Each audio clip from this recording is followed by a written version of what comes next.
Okay, AP US History, Mercantilism in the American Colonies. We're going to be looking at America's role in the world in the colonial era.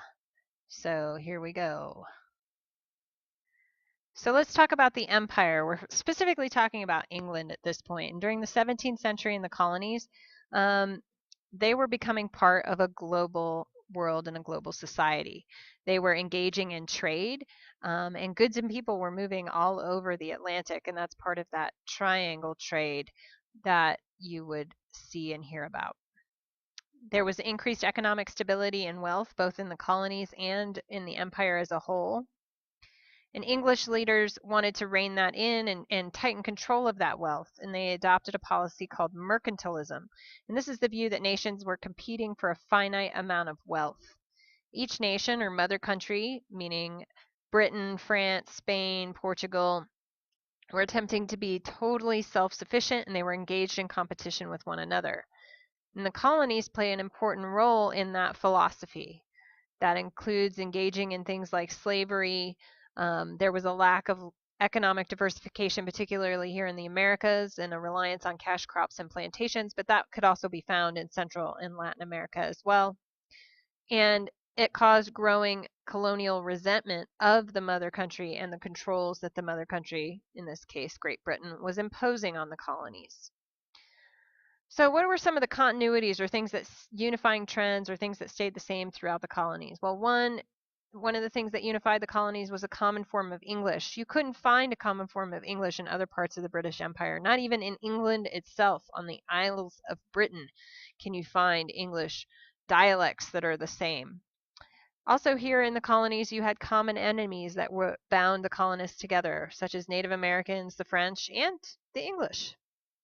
They also had a shared interest and sense in how to protect those interests. They had voluntary militias to protect each other, sort of knowing that they were hundreds of miles away from the mother country and it would take forever to get protection and assistance. There was a simple legal system, no lawyers were necessary. And here in the continent, particularly in New England, there was a rejection of this idea of primogeniture. As a form of land inheritance, which is essentially feudalism. Although it did kind of exist in a form in the plantation South, that was one of the issues with Bacon's Rebellion. Opportunities for upward mobility. There was, though not truly lots of available land, because as we know it was occupied, there was a perceived availability of land. And so that meant that people could actually gain status and wealth through the purchase and clearing of land. So during the 1600s, the empire and the British government engaged in a period of salutary neglect, where they took for granted the colonies and failed to capitalize on their raw materials, goods, and resources. The English Civil War broke out in the 1640s, and it made the British government pretty chaotic, lots of change of hands of government. And England during this time lacked a coherent policy for governing the colonies. As a result, the colonists developed sort of an individual spirit. They had to sort of take care of themselves and pull themselves up by their bootstraps, this mentality that is still prevalent in the United States today. They had to deal with their own problems. They had to defend themselves against Indian attacks and deal with their own internal rebellions and quarrels. And in fact, in 1643, they colonies in New England founded the New England Confederation just precisely to deal with this sort of cooperation.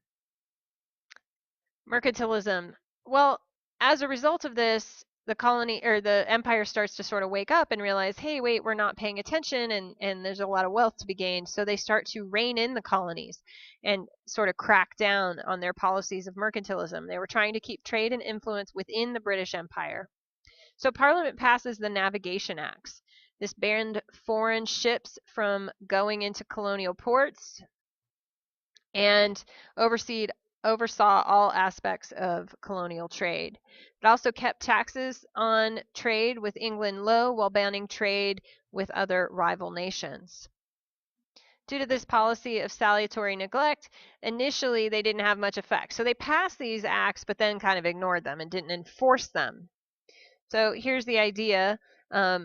Gold, fur, silver, lumber were going to the mother country and being returned to the colonies in the form of manufactured goods. So colonists were required to ship these raw materials to the mother country and then were required to purchase them back as manufactured goods from Great Britain. So here you can see that triangle trade and some of the enumerated goods. Specific enumerated means spelled out goods that had to go to England from the colonies. Lumber, tobacco, rice, indigo, and furs. They could not go anywhere else except straight to Britain. And in return, they received manufactured goods, and they could only purchase those manufactured goods from England as well. That included furniture, clothing. There were no factories in early colonial America. However, Britain at this point is starting an industrial revolution, and there are manufactured goods and factories popping up all over Great Britain. So the Navigation Acts were these series of trade laws that were passed in the 17th century, and they established these three big rules for colonial trade. One, goods shipped to or from English colonies had to be shipped on English ships or colonial-built ships. Ships' goods had to go through English ports only, and a certain enumerated or spelled out goods, like were listed on that map, were only to be shipped or exported from the colonies to Britain and nowhere else. So it basically regulated and said to the colonists, you can only trade with Great Britain. So these are the sorts of big ships that were used during this time period, these big tall ships with lots of sails.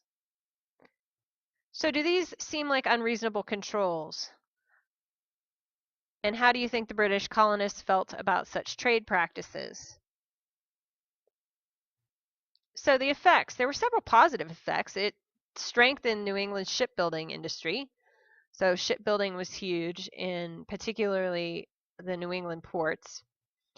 The colony's economic activities were protected by the British military, and the British Army and Navy were one of the strongest in the world. And the tobacco industry enjoyed basically a monopoly, selling their product only to addicted tobacco consumers in Great Britain. But there were some negative effects. It greatly retarded industrial growth in the colonies, so you did not see manufacturing in early factories such as this textile factory in Great Britain.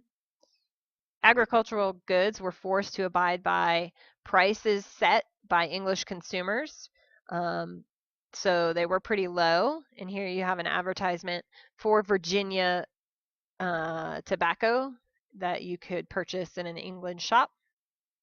And the colonists were forced to pay inflated prices for manufactured goods because there was no competition for those goods as they came from England. So the 1670s is a time of turmoil in the colonies. There's lots of conflicts between and among the English colonists and the native tribes, the French and the Dutch and the Spanish, and between and among the Indian tribes themselves, and conflicts between the Dutch, the French, and the Spanish. So there's just all kinds of conflict. So you had French and English conflicts with Native Americans. So we saw our initial contacts typically were positive with Native Americans. However, that changed over a period of years. So the question becomes, what role did race and economics play in those relationships? This is King Philip. So King Philip's War is an example of this turbulent time in New England. You had the Brever Wars, where the Iroquois were controlling trade between eastern and western tribes. This upset the French, who wanted to be able to directly trade with those western tribes, and it caused a lot of fighting there. In 1701, the French signed a neutrality treaty with the Iroquois to balance those trade relationships. And out west, you had the Pueblo Revolt in the 1680s that was the longest lasting Indian revolt, where the Spanish changed policies and no longer made them slaves or directly burned down their kivas and damaged their culture. All right, so I know this was in the last unit, but we need to kind of talk about it because it sets us up for what's coming next. And this is Bacon's Rebellion occurs in 1676 and 1677. And this is Nathaniel Bacon on the left, and you have Governor William Berkeley on the right. And Bacon was representing landless former indentured servants. So, what were they so upset about? These indentured servants could not get land, and it sort of pitted East Virginia versus West Virginia. Um, the indentured servants were disenfranchised, weren't able to get and purchase their own land once they were freed from their indentured, and Governor Berkeley would not defend those western settlements from Indian attacks. Now, there is some question as to whether those Indian attacks were actually provoked by Bacon to get the governor and set the governor up and get him to take action. Bacon was known for attacking both friendly and non-friendly Indians in the West, and making no distinctions between them. So it is, some historians think that Bacon was actually provoking this to get the governor to take some action. Bacon acts as the representative. The governor refuses to meet the demands of these indentured servants and Bacon's rebels, and basically civil war erupts in the state of Virginia. And in fact, the governor has to leave part of the territory. In the process, Bacon dies, and the governor manages to put down the rebellion and actually hangs several of the rebels. So what's the big deal about this in the long run? Well, first, you have this led by recent immigrants. It resulted in a temporary collapse of the colonial government and devastation in Virginia, which does get the attention of the British Empire. It triggers a crisis in the British Empire, and they now need to pay more attention to the colonies. Sort of a wake-up call. So they hope to increase colonial control and oversight after this event. So the rest of it is there were changes and continuities to labor in the South, particularly, and in the middle colonies. Plantation owners began to replace these indentured servants with slaves. They are a more reliable source of labor, and they are a better long-term investment. So here you can see in 1770 the growth of particularly the African population at this point, and you also see other immigrants starting to flood into the continent as well, wanting sort of their piece of the pie. So the English become, by 1755, not necessarily the super majority anymore. They still have a slight majority over the rest of the population.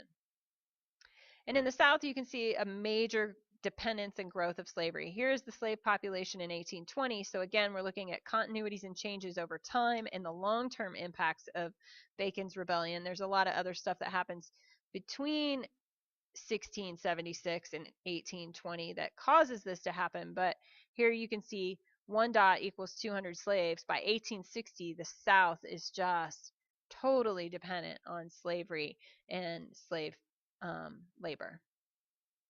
So you also can apply the theme of peopling. How did the South become and look the way it did demographically, with so many Africans in bondage in the South? And part of it is a result of the decisions that were made all the way back in the 1600s. So as a result of this, the English government returns to more of an iron fist and ends the period of salutary neglect. King James I comes to the throne, and he begins to enforce the Navigation Acts, and revokes the Massachusetts Bay Charter, because they were all smuggling. They were like, yeah, whatever about going to England with their goods, and we're trading with the French and the Portuguese and the Dutch. And the New England colonies joined into one entity called the Dominion of New England.